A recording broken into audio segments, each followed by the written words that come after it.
Imagine sitting front row at the Australian Open to watch two of the greatest players to ever pick up a racket, Novak Djokovic and Rafael Nadal. You watch and you stare in awe at how good they are at hitting the ball back and forth, and you wonder if you could ever be like them. Well, today I'm here to teach you how to serve like a pro. In 3 simple steps that I'm going to teach you, which are feet and placement on the court, the correct grip, and to follow through and keep your eyes up. See, a lot of people might not enjoy tennis as much, but it's a fun and relaxing sport to play and to enjoy. When I was growing up, I had picked up a racket at the age of 4 and instantly fell in love with the sport. And that is when I decided to do my speech on the thing I love the most, which is teaching people how to play tennis and become a better player. To begin with, I will start with the feet and the placement on the court. As you can see in the visual provided, a tennis court is a baseline, a service line, and 2 sidelines.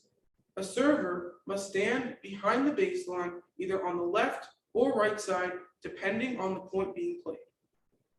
You can stand anywhere along that line, but cannot go above that line, as that can result in a point violation. Rafael Nadal, as I mentioned before, is one of the greatest players of his generation. He uses his feet and placement to give him the accuracy he needs in his serve. Nadal, according to tennisworldusa.com, Nadal has talked about how he keeps his right foot in front of his left, and he keeps his balance straight and gives him the accuracy he needs to become a great server. When I grew up, my family was very into tennis, and it got me to be a very competitive person, to beat everyone and try to beat my own family.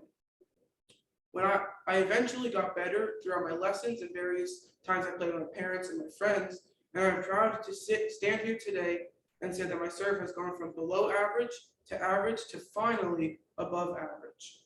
Further, after we mentioned feet placement, I will now talk about the correct grip. There are 2 grips in tennis. There's the Eastern grip and there's the Continental grip. When serving, as the visual describes, you want to have the Continental grip, which is like a V shape on the hand. You can't see it as well, but it's like a V shape. You can also use an Eastern grip, but using a Continental grip will give you the speed you need, whereas an Eastern grip might not give you the speed nor the accuracy needed to become a better server. A Continental grip is used by Novak Djokovic, one of the greatest tennis players of his era. According to Bleacher Report, Djokovic talks about in an interview about how his grip has increased his acceleration and spin on the ball that makes him the greatest server he could possibly be. When I first started to serve, I was taught to use an Eastern grip. This was a regret that I had in life, and I'll forever regret it because it was the wrong it was the wrong thing that I was learning. And I learned in high school to use a Continental grip, which eventually changed my serve for the better, and I'm happy where it is right now. Now that we have discussed the grip, I will now discuss the follow through and keeping your eyes up. When you serve, you want to start at the head and follow through unto the toe, but while keeping your eyes straight forward or looking up. When you keep your eyes straight forward or looking up, the ball tends to not fly as far and can give you, and if the ball flies, it could cost you points. Roger Federer, another great player of his generation, uses the balance and his right foot in front of his left to create a great serve and balance. One of the things he talks about in his interview with Leif Charisse of tennis.com is that he keeps his balance and his left side up to give him the balance he needs and the shots that he needs to become a better server. When I was learning to serve, I always used to put my head down, and that would cost me so many games, so many losses and wins. And eventually, I started practicing, and when it got to the point where I kept putting my head down, I would have to restart and continue and start over, and it was really frustrating. And it got me to the point of finally learning to keep my head up. So to conclude, tennis is one of the hardest sports to learn, and serving might be the hardest thing to learn in its own sport.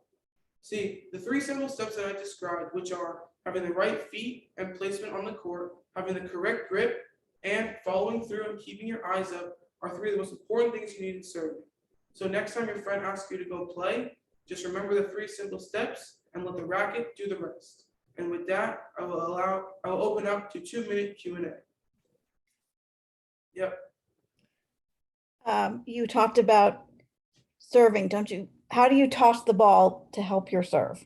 Yeah, so you want to have an open palm and throw it straight up and not too high or too low because that could affect it. You don't want to close it. You don't want to close your hand because that could, give the ball a different direction. So just like a soft toss in the middle ground, and that could be the perfect serve. Yeah.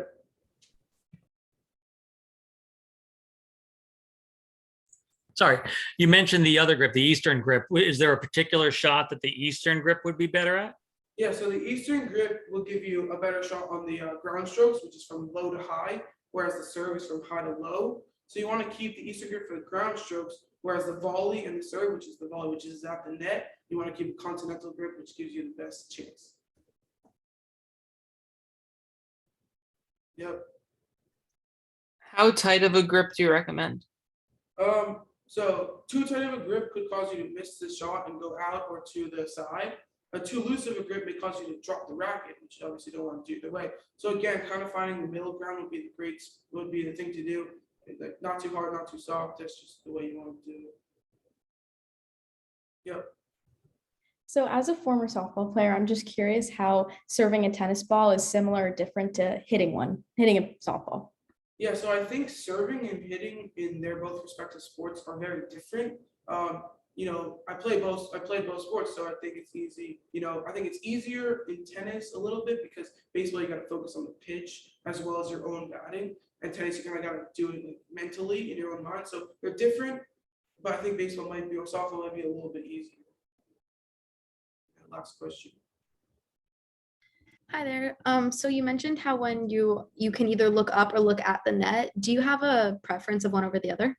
I think looking at the net is my preference because that's where I get the most success, but looking up could also be your success. So it kind of is up to you however you want to do it.